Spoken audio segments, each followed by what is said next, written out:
नमस्कार दोस्तों, आज की इस वीडियो में हम बात करने वाले हैं दुनिया के सबसे छोटे अनरिकॉग्नाइज्ड देश के बारे में, जिसकी जनसंख्या सिर्फ 2 लोगों की है। तो दोस्तों, इसके बावजूद भी इस देश की अपनी एक करेंसी है, इस देश का अपना एक झंडा भी है। इसके अलावा अगर आपको इस देश में घूमने के लिए जाना है तो आपको वीजा भी लेना पड़ेगा। तो दोस्तों, अब आप लोगों के मन में ये बात आ रही होगी कि आखिर ये देश कहाँ पे है और यहाँ पे 2 ही लोग क्यों रहते हैं। और दूसरी तरफ कुछ लोग ये भी सोच रहे होंगे कि कितना सही है कि अपनी खुद की कंट्री है जहां पे अपने खुद के लॉज होंगे और हमें कोई मना करने वाला नहीं होगा, हम अपने तरीके से और फ्रीडम के साथ रह सकेंगे। तो दोस्तों, आज की इस वीडियो में हम इसी बारे में डिटेल में बात करने वाले हैं कि आखिर ये देश कहां है, क्या हम खुद की भी अपनी कंट्री बना सकते हैं कि नहीं। तो दोस्तों, वीडियो में आगे बढ़ने से पहले मैं चाहूंगा आप मेरे इस चैनल को सब्सक्राइब कर लो, ताकि ऐसी इंफॉर्मेटिव वीडियो मैं आप लोगों के लिए लाता रहूं। तो दोस्तों, वीडियो में आगे बढ़ते हैं। तो दोस्तों, इस देश की कहानी शुरू होती है 1965 के ग्रेट ब्रिटेन मतलब इंग्लैंड से। तो दोस्तों, इंग्लैंड में एक फैमिली रहती थी। उस फैमिली में टोटल 3 लोग थे। एक जो फैमिली का मुखिया था उसका नाम था टेडी रॉ, जो कि नेवी में मतलब इंग्लैंड की नेवी में मेजर की पोस्ट पे था। इसके अलावा उनकी एक वाइफ थी और उनका एक बेटा था। तो दोस्तों, जैसे कि मैंने आपको बताया, ये बात है 1965 के आसपास की। उससे भी पहले वो मेजर हुआ करता था नेवी में, इंग्लैंड की नेवी में। तो उसने वर्ल्ड वॉर में भी लड़ाई लड़ी थी। उसके अलावा देश के लिए उसने काफी बलिदान भी दिया था टेडी रॉ ने। और उसके अलावा कई बार दुश्मन के हमले से टेडी रॉ बच भी चुका था, मतलब कई बार प्लेन क्रैश में भी बच चुका था। इसके अलावा और भी बहुत सारे इस पे हमले हुए थे जो कि नेवी से रिलेटेड ही हमले थे, तो उन हमलों में ये बच चुका था। तो इसकी किस्मत काफी अच्छी थी। तो उसके बाद क्या हुआ, जैसे जैसे इसकी एज बढ़ी ये रिटायर हो गया। रिटायर होने के बाद, जैसे कि आप लोगों को पता है, जो नेवी के या एयरफोर्स के लोग होते हैं वो थोड़े से अजीब ही माइंड के होते हैं। वो कभी खाली नहीं बैठते, कुछ ना कुछ करते रहते हैं। तो ये शुरू से इनको गाना सुनना बहुत पसंद था। ये बहुत ही ज्यादा पुराने गाने सुनना पसंद करते थे। तो ये जो ये कहानी है 1965 के आसपास की है। तो उस टाइम टीवी या कुछ ऐसा तो था नहीं, तो लोग रेडियो पे ही गाने सुना करते थे। और इंग्लैंड में एक ही रेडियो स्टेशन हुआ करता था, वो भी बीबीसी का, जिसमें हर टाइम गाने तो बजते नहीं थे। गानों का भी एक स्लॉट होता था कि 1 घंटे या आधे घंटे तक ही गाने आते थे और उसके बाद दूसरी खबरें उसमें दिखाई जाती थी। लेकिन टेडी को ये चीज पसंद नहीं था। उनको लगता था कि पूरे टाइम गाने ही चलते रहे। मतलब वो गानों के इतने ज्यादा दीवाने थे कि वो चाहते थे कि पूरे टाइम वो गाने सुनते रहे। लेकिन बीबीसी के रेडियो स्टेशन पे सिर्फ आधा 1 घंटा गाना चलता था। तो वो सोचने लग गए कि आखिर वो ऐसा क्या करे जिसके थ्रू वो पूरे टाइम गाने को सुन सके। तो उन्होंने सोचा क्यों ना अपना खुद का एक रेडियो स्टेशन चालू किया जाए। उसके बाद उनके पास जो भी थोड़े बहुत पैसे थे उससे उन्होंने खुद का एक रेडियो स्टेशन खोला इंग्लैंड में, जहां वो रहते थे वहीं पे ही। तो काफी टाइम तक उनका रेडियो स्टेशन ठीक ठाक चला। लेकिन जब वो रेडियो स्टेशन थोड़ा पॉपुलर होने लग गया, तो जब गवर्नमेंट को इस बात की जानकारी मिली कि कोई इलीगल तरीके से रेडियो स्टेशन चला रहा है, क्योंकि उस टाइम गवर्नमेंट ने सिर्फ बीबीसी को ही ये अथॉरिटी दे रखी थी कि वही सिर्फ रेडियो चला सकते हैं, तो बीबीसी ने भी टेडी के ऊपर कार्रवाई की मांग करी। इसके बाद इंग्लैंड की गवर्नमेंट ने भी टेडी को मना किया और कई बार नोटिस भेजा कि आप इस रेडियो स्टेशन को बंद करो। लेकिन टेडी नहीं माने। वो बार बार इंग्लैंड की सरकार को इग्नोर कर रहे थे, बार बार उस नोटिस को इग्नोर कर रहे थे और वो चाह रहे थे किसी तरह वो रेडियो स्टेशन बच जाए। एक बार वो समुद्र किनारे गए ऐसे घूमने के लिए। तो इंग्लैंड के आसपास समुद्र है, तो उस किनारे पे गए तो वहां पे उन्होंने देखा कि कुछ अजीब टाइप के पोर्ट बने हुए थे। तो दोस्तों, वो पोर्ट बहुत पुराने थे, वर्ल्ड वॉर के टाइम के पोर्ट बने हुए थे। वो पोर्ट इसलिए इंग्लैंड ने बनवा रखे थे क्योंकि वर्ल्ड वॉर के टाइम पे दूसरे देश इंग्लैंड के ऊपर हमला कर रहे थे। तो जो समुद्री इलाका था इंग्लैंड का, वहां पे उन्होंने 2 टावर बना रखे थे और उस टावर को आपस में जोड़ रखा था, मतलब एक सरफेस बना रखा था जिसपे जो हेलीकॉप्टर या जो हवाई जहाज होते हैं वो उस पे आके उतरते थे। जैसे कि मैंने आपको बताया कि वर्ल्ड वॉर खत्म हो चुका था और जो वो पोर्ट्स थे वो खाली पड़े थे, ऐसी बंजर पड़े थे, उनका कोई यूज नहीं हो रहा था। तो टेडी की नजर उन पोर्ट्स पे पड़ी और टेडी नेवी में काम करते थे, तो उनको थोड़ी जानकारी भी थी उन पोर्ट्स के बारे में कि ये कब बने, क्यों बने और किस रीजन की वजह से बने और अभी यूज हो रहे हैं कि नहीं। तो ये सारी जानकारी उनको थी। तो उनके मन में एक बात आई, क्यों ना मैं इस रेडियो स्टेशन को यहाँ पे शिफ्ट कर दूं, इससे गवर्नमेंट को शायद पता ना चले, पुलिस वालों को ज्यादा कुछ पता ना चले और वो बार बार आके तंग नहीं करेंगे। क्या किया, अपने रेडियो स्टेशन को वहां पे शिफ्ट कर दिया। तो दोस्तों, जो वो पोर्ट बना हुआ था उसको सी लैंड के नाम से जाना जाता था। तो उन लोगों ने भी उसका नाम सी लैंड रख दिया और वहां पे वो रेडियो चला चलाने लग गए। उसके बाद गवर्नमेंट को फिर कुछ टाइम बाद पता चला कि अभी भी ये रेडियो स्टेशन चल रहा है और बंद नहीं हुआ, तो पुलिस ने किसी तरह उसको ट्रैक किया और फिर वहां पे भी जाके पुलिस बार बार उनको बोलने लग गई कि इस रेडियो स्टेशन को बंद करो। फिर एंड में क्या हुआ, टेडी मजबूर हो गया, उन्होंने सोचा अब कोई तरीका नहीं है इस रेडियो स्टेशन को चलाने का, तो उन्होंने मजबूरी में उसको बंद कर दिया। बंद करने के बाद भी टेडी बीच बीच में कुछ सीलैंड पे उस पोर्ट पे आने लगे। अब वो रहते तो इंग्लैंड में थे, लेकिन बीच बीच में पिकनिक मनाने के लिए या किसी काम के लिए वहां पे आया करते थे और वहां पे आराम से आराम करते थे और दोबारा घर चले जाते थे। तो दोस्तों ऐसे करके सिलसिला चलता रहा। तो दोस्तों एक बार क्या हुआ, टेडी की वाइफ का बर्थडे आने वाला था, जन्मदिन आने वाला था, तो उन्होंने सोचा कि वो अपनी वाइफ को ऐसा क्या गिफ्ट दें जिसकी वजह से ये बहुत ज्यादा खुश हो जाएं। तो दोस्तों उन्होंने अपनी ना फैमिली में ज्यादा किसी को बताया नहीं था इस स्टेशन के बारे में, इस पोर्ट के बारे में। तो दोस्तों उन्होंने फिर अपनी वाइफ को वो पोर्ट गिफ्ट कर दिया। उन्होंने बोला कि आज से ये पोर्ट तुम्हारा है, जब तुम चाहो यहाँ आ सकती हो, जा सकती हो और अपने हिसाब से यहाँ पे रह सकती हो, मतलब एक तरह से गिफ्ट कर दिया।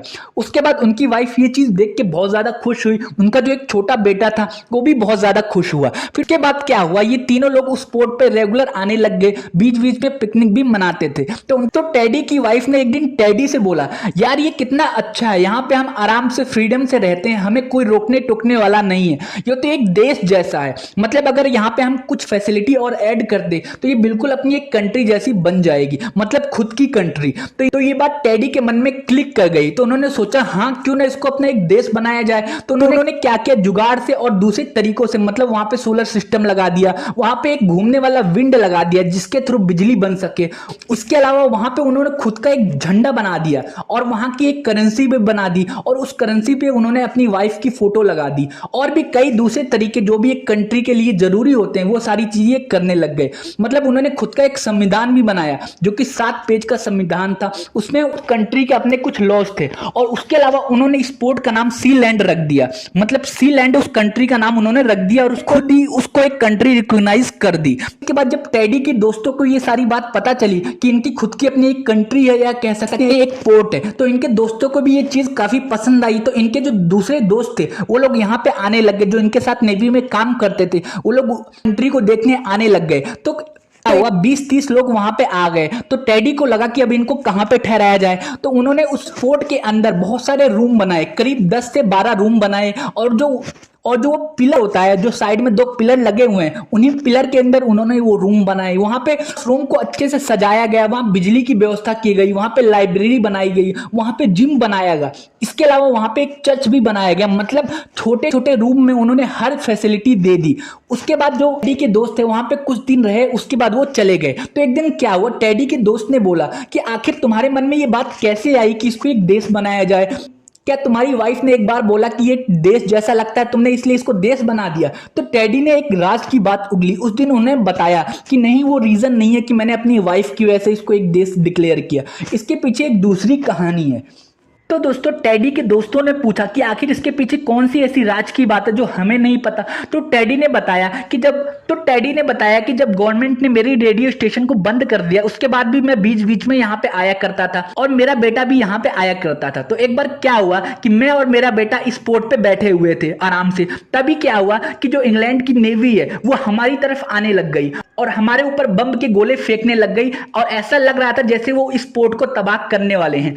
तभी टेडी ने आत्मरक्षा के लिए नेवी के ऊपर गोलियां चलानी शुरू कर दी। जब नेवी को लगा कि वहां से फायरिंग हो रही है तो नेवी के लोग समझ गए कि यहाँ पे कोई है। फिर नेवी के लोगों ने उन लोगों को इशारा दिया कि हमें बातचीत करनी चाहिए और हमें बताइए कि आप लोग हम पे गोलियां क्यों चला रहे हो। फिर नेवी के लोगों ने और टेडी ने बात करी तो नेवी ने बताया कि हमें गवर्नमेंट ने आदेश दिया है कि वर्ल्ड वॉर के टाइम में जितने भी ऐसे पोर्ट बने थे उनको तबाह करने के लिए, और हम इस पोर्ट को भी तबाह करने के लिए आए थे। तो टेडी ने बोला कि ये पोर्ट तुम तबाह नहीं कर सकते, ये हमारी कंट्री है, मैंने इसको कंट्री घोषित कर दी है और हमारी कंट्री में तुम ऐसे नहीं आ सकते। तो नेवी ने बोला कि ये आपकी कंट्री नहीं है, ये इंग्लैंड की सीमा में आता है, तो ये इंग्लैंड का हिस्सा है और हम लोग इसको तबाह करेंगे। और उसके अलावा इंग्लैंड की नेवी ने टेडी को गिरफ्तार कर लिया क्योंकि उन्होंने उनके ऊपर गोलियां चलाई थी। तो जब ये केस कोर्ट के अंदर गया, उसके बाद इंग्लैंड की सरकार और नेवी भी टेडी द्वारा दिए गए दलील से बिल्कुल ही भौचक्के रह गए। उनको यकीन नहीं हुआ कि क्या से क्या हो गया। उसके बाद टेडी ने जज से बोला कि जज साहब, साहब ये हमारी कंट्री है, हमारी कंट्री में ये नेवी के लोग, इंग्लैंड की नेवी के लोग आके घुसे थे,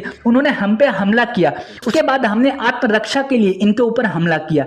तो जज ने बोला ये तुम्हारी कंट्री कैसे हो सकती है, ये तो इंग्लैंड की सीमा के अंदर आती है। तो उसके बाद टेडी ने जवाब दिया नहीं जज साहब, ये इंग्लैंड की सीमा के अंदर नहीं आती, ये इंग्लैंड की सीमा सिर्फ 6 मील तक आती है, इंग्लैंड की सीमा से ये 3 मील की दूरी पे है, इसलिए इंग्लैंड की सीमा पे नहीं आता। उसके बाद जज ने नेवी से पूछा कि क्या ये बात सच है, तो नेवी के ऑफिसर्स ने बोला कि हाँ ये इंग्लैंड की सीमा के अंदर नहीं आता, ये इंटरनेशनल बॉर्डर के अंदर आता है। फिर उसके बाद टेडी ने बोला उस हिसाब से हमारे ऊपर इंग्लैंड के कानून लागू नहीं होते और किसी भी तरीके से मैंने कोई गुनाह नहीं किया, पहले इन्होंने हम पे हमला किया तो हमने आत्मरक्षा के लिए इनके ऊपर गोलियां चलाई, लेकिन हमने इनका कोई नुकसान नहीं किया। उसके बाद जज को भी टेडी की बात में कहीं ना कहीं दम लगा और फिर उसके बाद जज ने टेडी को रिहा कर दिया और छोड़ दिया। फिर इसके बाद टेडी के मन में भी ये बात आई कि जब ये किसी के अंडर नहीं आता तो हम इसको अपनी कंट्री क्यों ना बना ले। उसके बाद उसकी वाइफ का जन्मदिन आता है और टेडी की वाइफ तुक्के में बोल देती है कि हम क्यों ना इसको अपनी एक कंट्री बना ले। उसके बाद टेडी के मन में ये बात आती है कि सही बात है, जब ये किसी देश के अंडर नहीं आता तो हम इसको ही क्यों ना क्लेम कर ले और इसको एक कंट्री बना दे। उसके बाद टेडी ने इसको एक कंट्री बना दी। फिर टेडी ने सोचा क्यों ना इसको दूसरे देशों द्वारा मान्यता भी प्राप्त करवाई जाए, मतलब जब तक दूसरे देश इसको रिकॉग्नाइज नहीं करेंगे कंट्री के तौर पे तब तक ये कंट्री नहीं मानी जाएगी। उसके लिए ये लोग यूएन में गए, वहां पे इन्होंने बोला कि ये हमारी कंट्री है, आप इसको रिकॉग्नाइज करिए, लेकिन यूएन ने बोला कि ये कोई कंट्री नहीं है, इसका कोई अपना लैंड नहीं है, ये तो समुद्र के ऊपर बना हुआ है और यहाँ पे 2 ही लोग रहते हैं, तो ये कंट्री कैसे हो सकती है। तो यूएन ने रिजेक्ट कर दिया। इसके अलावा इंग्लैंड भी कभी उसको एक कंट्री रिकॉग्नाइज करेगा नहीं और किसी और देश ने भी उसको एक कंट्री रिकॉग्नाइज नहीं करी। उसके बाद क्या हुआ, ऐसे ही टाइम निकलता रहा तो एक बार क्या हुआ, टेडी के पास एक लेटर आया, ऑस्ट्रेलिया से ये लेटर आया हुआ था। वहां का कोई बड़ा बिजनेसमैन था, उसने टेडी को निमंत्रण दिया था वहां पे खाने के लिए, भोजन के लिए। तो टेडी वहां पे ऑस्ट्रेलिया में चले गए। तो जब वो वहां पे गए ऑस्ट्रेलिया में तो उन्होंने देखा कि वहां पे उनको किसी ने नहीं बुलाया था और जो ऑस्ट्रेलिया का पता दिया हुआ था वो भी गलत था। उसके बाद टेडी को पीछे से मैसेज आया, मतलब जहां पे उसका पोर्ट था इंग्लैंड में, वहां से मैसेज आया कि किसी ने उसके देश पे हमला कर दिया है या कब्जा कर लिया है। उसके बाद टेडी ऑस्ट्रेलिया से दोबारा इंग्लैंड आए और अपने उस पोर्ट पे एक चॉपर के थ्रू गए। उस चॉपर में टेडी के अपने पुराने दोस्त भी थे जो कि नेवी में पहले काम करते थे। उसके बाद क्या हुआ, जिन लोगों ने टेडी के देश पे कब्जा किया था उन लोगों में और टेडी के दोस्तों में लड़ाइयां हुई खूब बुरी तरीके से। उसके बाद टेडी के लोग जीत गए। जैसे कि आप लोगों को पता है कि वो लोग नेवी में काम करते थे, उनके पास एक्सपीरियंस था, तो उन्होंने उन लोगों को हरा दिया। तो उनमें से कुछ लोग तो भाग गए, सिर्फ एक बंदा पकड़ा गया। तो टेडी ने उससे पूछताछ करी तो उसने बताया कि वो जर्मन में रहता है और उसके जितने भी साथी थे वो जर्मन के थे। तो उनको लगा क्यों ना इसके देश पे कब्जा किया जाए, इसलिए उन्होंने ये प्लानिंग करी थी। उसके बाद टेडी ने क्या किया, उस बंदे को बंधक बना लिया और जर्मनी से इस चीज की मांग करी कि इस बंदे को हम जब ही छोड़ेंगे जब आप हमें 30 करोड़ रुपए दोगे तभी हम इसको छोड़ेंगे, नहीं तो हम इसको नहीं छोड़ने वाले। तो दोस्तों जो उस बंदे के जो दोस्त थे जो भाग गए थे वो क्या, तो उन्होंने क्या किया, इंग्लैंड के अंदर जो जर्मनी की एम्बेसी होती है वहां पे वो गए, उन्होंने उनको सारी घटना बताई कि हमारे एक बंदे को ऐसे सी लैंड कंट्री के लोगों ने किडनैप कर लिया है, तो हम आपके देश के हैं तो हमारे इस बंदे को छुड़ाया जाए। उसके बाद जो जर्मनी की एम्बेसी थी वो लोग सी लैंड वाले के पास गए, उन्होंने उन लोगों से डील करी और उस बंदे को किसी तरीके से छुड़ाया। उसके बाद क्या हुआ कि टेडी को लगा कि जर्मन एम्बेसी के लोग खुद यहाँ पे चल के आए, तो इसका मतलब ये लोग शायद हमें एक देश के तौर पे या एक इंडिविजुअल के तौर पे रिकॉग्नाइज करते हैं। तो दोस्तों इसके बाद क्या हुआ, इंग्लैंड को जब ये सारी बातें पता चली तो इंग्लैंड को लगने लग गया कि बाद में जाके कहीं इसको कोई देश ना घोषित कर दे। इसलिए इंग्लैंड ने सोचा कि कैसे इन लोगों को यहाँ से हटाया जाए। इंग्लैंड ने बहुत सारे कानूनी दांव पेच इस्तेमाल किए, लेकिन किसी भी तरीके से उन लोगों को हटाया नहीं जा सकता था क्योंकि वो लोग इंग्लैंड की सीमा से बाहर थे। उसके बाद क्या हुआ, इंग्लैंड ने सोचा क्यों ना अपनी सीमा को बढ़ाई जाए। तो इंग्लैंड ने क्या किया कि अपनी जो समुद्री सीमा है उसको और ज्यादा क्लेम कर दिया या अपनी सीमा को और ज्यादा बढ़ा दिया। उसके बाद क्या हुआ, जो वो पोर्ट था वो इंग्लैंड की सीमा में आने लग गया। फिर उसके बाद इंग्लैंड की गवर्नमेंट ने बोला कि आप लोग इसको खाली करो, नहीं तो हम लोग आपको जबरदस्ती यहां से उठा के फेंक देंगे। लेकिन वो लोग माने नहीं, उन्होंने बोला कि आप ऐसे क्लेम करके आप हमारी कंट्री को अपने में नहीं मिला सकते, हम लोग यहां से नहीं जाने वाले। तो इंग्लैंड की सरकार ने बहुत कोशिश करी लेकिन वो लोग नहीं हटे। तो दोस्तों इस तरीके से आज भी ये देश अभी भी स्थित है वहीं पे। उसके बाद टाइम के साथ साथ टेडी की भी एज बढ़ने लग गई और टेडी की भी मृत्यु हो गई। लेकिन मौत से पहले टेडी ने अपने बेटे माइकल को वहां का प्रिंस घोषित कर दिया था। मतलब टेडी के ना रहने पे जो वहां का प्राइम मिनिस्टर या प्रेसिडेंट होगा वो उसका बेटा माइकल होगा। तो टेडी की 2012 में मृत्यु हो गई। उसके बाद माइकल आज भी उस देश को संभालता है। इस देश का अपना एक झंडा है, इस देश की अपनी एक करेंसी है। इस देश में टोटल 2 लोग रहते हैं। तो दोस्तों 2 लोगों की मिस्ट्री क्या है कि टेडी और उसकी पूरी फैमिली तो इंग्लैंड में रहती है, लेकिन टेडी और माइकल ने उस कंट्री की रक्षा के लिए 2 गार्ड रखे हुए हैं। वो गार्ड 24 घंटे वहीं पे रहते हैं और उसकी सुरक्षा करते हैं। जब भी कोई नया बंदा आता है तो वो गार्ड पहले उनसे पूछताछ करते हैं कि वो किस लिए आए हैं, क्या वो यहाँ पे रहने के लिए आए हैं, जैसे घूमने के लिए। फिर उसके बाद वो गार्ड लोगों को वीजा देते हैं और फिर उसके बाद वहां पे उनको रुकने की व्यवस्था की जाती है। तो इसलिए कहा जाता है कि इस देश में सिर्फ 2 ही लोग परमानेंट रहते हैं और बाकी लोग जो आते हैं घूमने फिरने के लिए वो घूम फिर के दोबारा चले जाते हैं। तो दोस्तों अगर आप भी वहां पे घूमने के लिए जाना चाहते हैं तो आपको उस देश के लिए वीजा लेना पड़ेगा। उसके अलावा वहां की अपनी करेंसी है, वहां का अपना एक संविधान है, रूल रेगुलेशन है, वहां पे बहुत सारे रूम भी है। आप कोई भी रूम ले सकते हैं, आराम से रह सकते हैं। खाना पीना सारी व्यवस्था वहां पे है। वहां पे सोलर पैनल लगे हुए हैं जिससे बिजली भी आती रहती है। वहां पे सारी सुविधा है, मैं आपको फोटो के थ्रू दिखा दूंगा। तो दोस्तों आज भी इंग्लैंड की गवर्नमेंट उन लोगों का कुछ बिगाड़ नहीं पाई है और आज भी उनकी फैमिली वहां पे आती जाती है, पिकनिक मनाती है और दूसरे कंट्री के लोग भी वहां पे घूमने के लिए आते हैं।